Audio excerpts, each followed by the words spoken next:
Hello, it's your favorite sports Unc here. Don't forget to hit that subscribe button to join the fastest growing community on YouTube. Remember, Nightcap doesn't happen without you. So please subscribe or you're going to make Ocho cry. Let's jump right into it, Kmart. We saw the Lakers go on the road, and they did a demolition job on what many believe are one of the two best teams in all of basketball. Shai is going to win the MVP, but the Lakers went in and they took them apart. They really never trailed in the game. They got the lead, and they dominated them, ended up beating them by 26. Luka was sensational today. He had 30, plus 18, and plus minus. Austin Reeves, 20, plus 14, plus minus. LeBron chipped in with 19, plus 7, plus minus. Rui had 11, but they got great production off the bench. Dorian Finney-Smith, 14 points. Gabe Vincent, 12 points. With a lot of guys chipping in, they cleaned them up on the glass. They did a great job. I think the best thing they did today, Kmart, is they kept Shai ass off the free throw line. And if you can do that, because you know he's going to normally get to the free throw line about 10, 15 times a game. But I thought they dominated this game. What did you like about what you saw from the Lakers today? They just used the experience, man. Young team on this early Sunday. Caught them young boys, man. Some of them boys went out last night, man. They didn't know the importance of the game. They already got the West under their belt, so they like, hey, man, we can afford this one, man. No, the Lakers did what they had to do. They came in and they put belt to them, you know what I'm saying? Like they should have. They need this win. They fighting for something. Oklahoma City they already locked in, man. So I think it meant more to the Lakers to come in and play this way than it did for Oklahoma City. Are you surprised at the margin of victory that the Lakers might have won? You said all that things being true. Okay, OKC probably not taking the game as serious as they normally would. That is an early game for them. They don't play very many games. What time is that? That'll be probably 2:30 that time. So they don't play very many games like that. They either play 4:30 or they play the late games being on the West Coast. But are you surprised by how well the Lakers played, considering this might be at some point in time, this might be a matchup in the playoffs? Listen, man, I ain't riding with your Lakers like you are, dog. I know what you're trying to do, man. Listen, dog. If you don't watch the show daily, man, with me, man, I've been looking at the comments, man. Lakers in 5, all that. Hey, listen, man. Right now, they're going to have to prove it to me. But we'll see. You said they young, Kmart. You said they young. OKC, yeah. I would not want to play the Lakers in the first round if I was any team in the West. You know what I'm saying? Just because of the simple fact they have 2 game changers in Bron and Luka. Not taking anything off them guys' plate, but I want to see who they match up with in that first round. That's key to me. If they mess around and them Nuggets slide to 4 or 5 and y'all in 4 or 5, it ain't looking too good, man. So it could be anybody. It could be the Nuggets, it could be Golden State, or it could be the Clippers. Because the Clippers have looked really good as of late. So it could be any one of those, the Nuggets, the Warriors, or the Clippers. So who do you think is the best matchup? Who do you think the Lakers least want to face, and who do you think says, okay, this is a nice matchup for us? I think they would want to face the Clippers. Yeah. I would stay away from Denver by all costs if I was them. I really would stay away from them. It's been proven when it's time on the line, they can't beat them. Right. So I would stay away from them. No matter who y'all had, Anthony Davis, who's a hell of a defender, he couldn't do with Nikola. So I would stay away from the Denver Nuggets at all costs.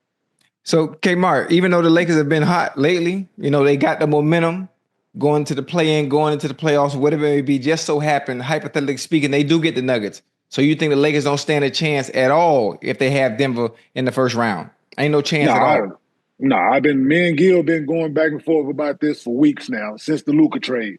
We've been going back and forth about this specific topic, and I'm not rolling. He's Luka the equalizer to Nicole. No, he's not. Right. Like, I don't care what. There's no equalizer to Nicole in the National Basketball Association. Right. I don't care what y'all doing. This is where I disagree with you. I believe they can let Luka let Nikola. Nikola right now has 30, 37, 13, and 11, and they're down 10. So you can give him the problem that the Lakers were having.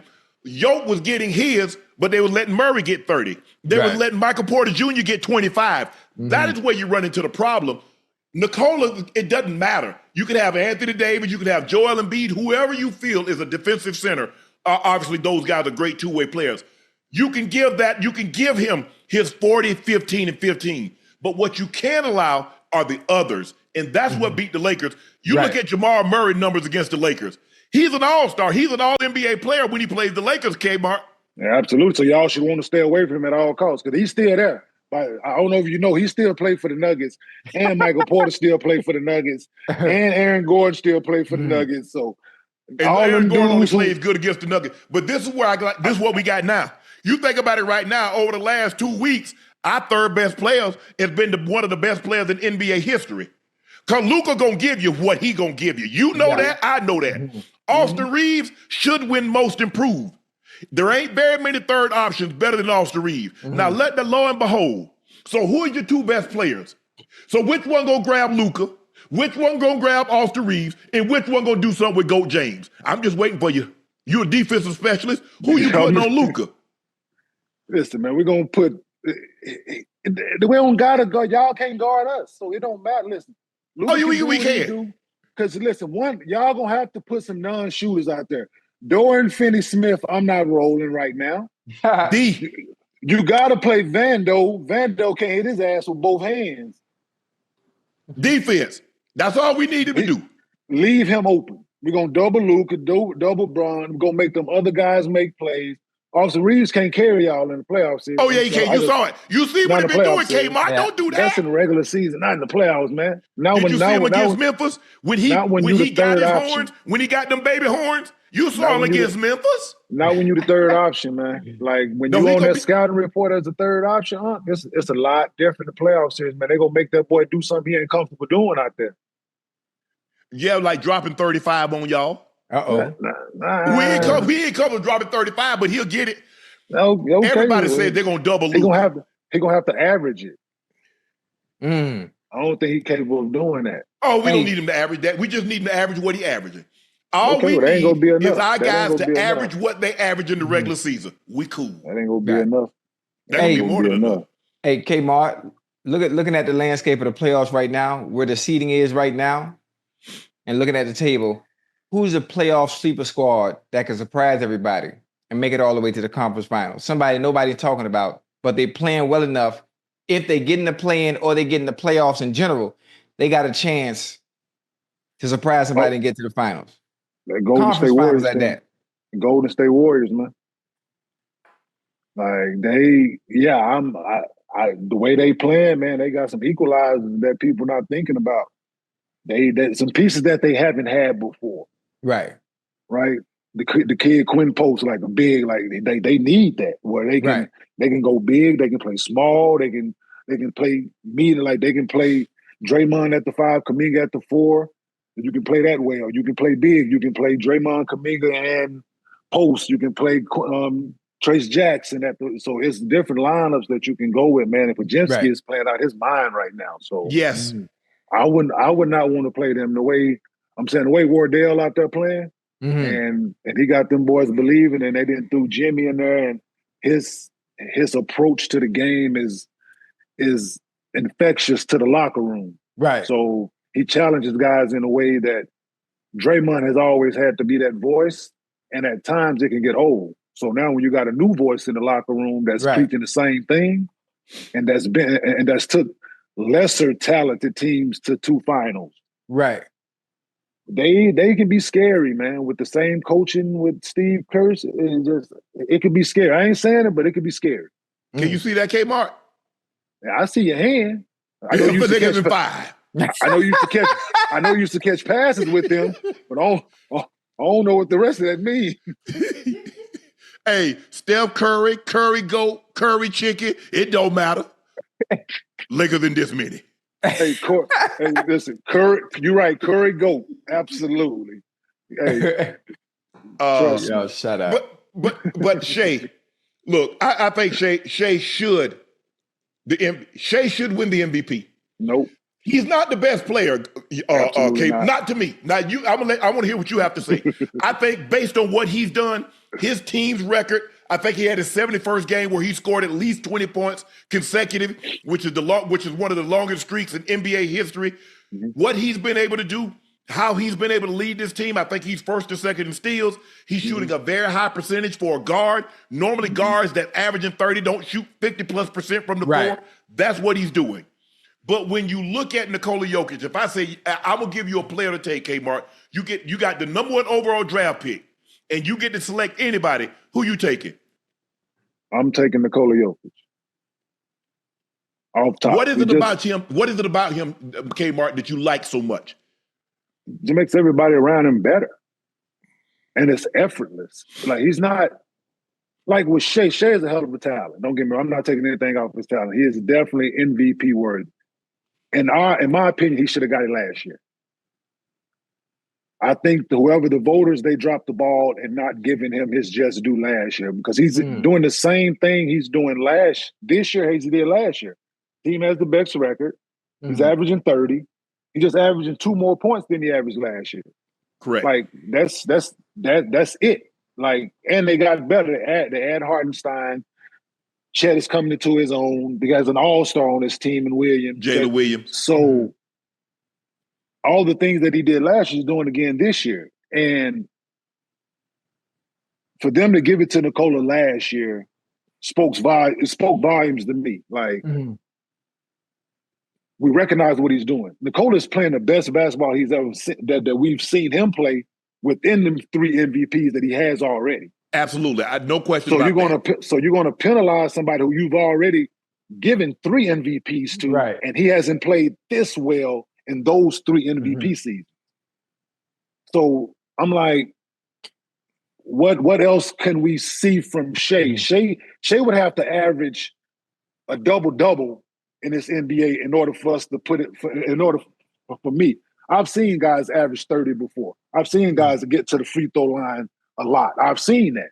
James Harden did it, but nobody was doing what Nikola is doing in James Harden's season, where no one to compare to him. Right. So my thing for Nikola, it's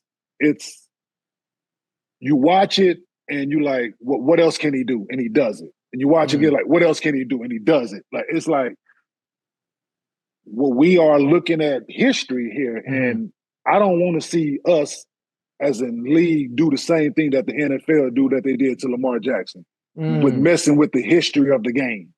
Like, we're talking about the history of the game here, what Nikola is doing. And he's gonna average a triple-double this year. He's gonna average a triple-double. And I said, and Ocho, I'm gonna let you go after this. Yeah. We're gonna look back and we're gonna look at it like we did that 61-62 season when Will averaged 50 and 25 and he didn't win the MVP. Right. We're gonna look back 30 years from now and look at Nikola Jokic's number where he averaged a 30-point triple-double, and they say, well, he didn't win the MVP. They're like, well, who in the hell beat him out? Exactly. So this is, and guys, certain voters have already got their mind made up on who they was voting for before the season is over, which is bogus to me, right? Guys, you got to finish the season out. So you can't discredit this 60-point triple-double that this man just had. and people that already had their vote already cast before this game, before the last 2 weeks of the season. So you can't do that. And so how can you, oh, he's my MVP, he's my MVP, he's my MVP, when Shai could come out and mess around and have a 70-point game for other people that might have had Nikola as their MVP. So I just think it's incomplete. It's never been a Cole.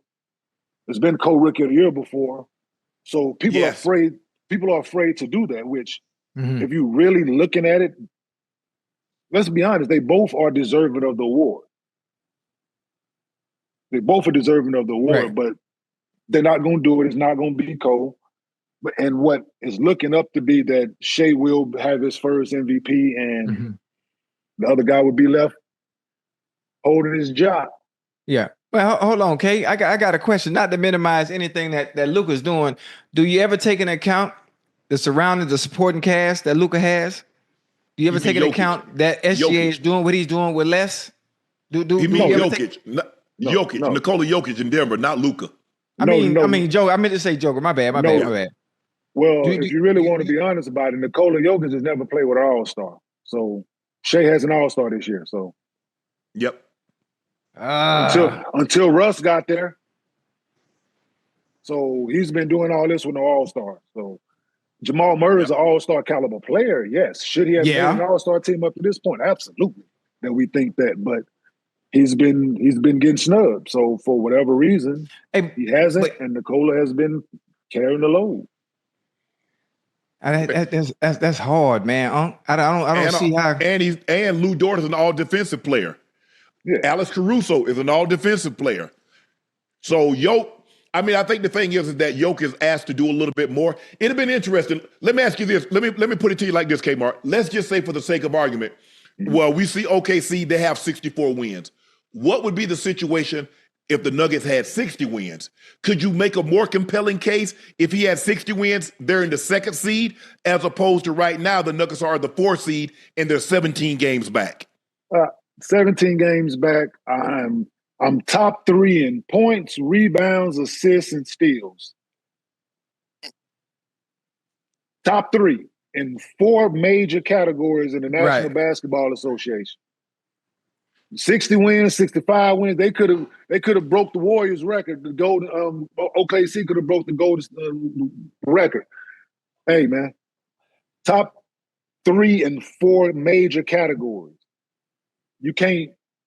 There's nothing no one could tell me. They got 60 wins. They're 17 games back. All those things exist. And at the same time that this man is out here with history. So yes, Shai, absolutely, but hey, I'm getting the big guy some love, man. He done got love 3 times already. And a lot of them, and it was, in a lot of people's opinion, it was questionable. This one shouldn't be. See, this is when you should have gave Joel Embiid the award, then you gave it to Nikola. Then you try to piggyback, okay, we messed up last year, now we want to give it to you again this year. Okay, we should have gave it to this, and now we gave it to Giannis. And so when you start messing with it, now you try to play catch up. Right. Yeah. So you're messing with the game, and you mess with the history of the game when you try to play catch up and not looking at the totality of what everybody else is seeing. Right. Like, we didn't want to give him 3 in a row, but he has 3. We're just going to skip a year because nobody has won 3 in a row yet, so we don't want to give him 3 in a row. So, you know what? Larry Bird was the last to win 3 in a row. He won 84, 85, 85 and 86. 86. Well, since no one else. That's 40 years ago, Kmart. No one else, rather. Like they wanted Larry to be the only one, so they wasn't gonna do that again. Hey, you know what? How well do y'all know about the people that do the voting for the MVP? How well do you know? Is it former players or the people that just sit in the position of power that wear suit and ties? It's the same people that vote for the NFL.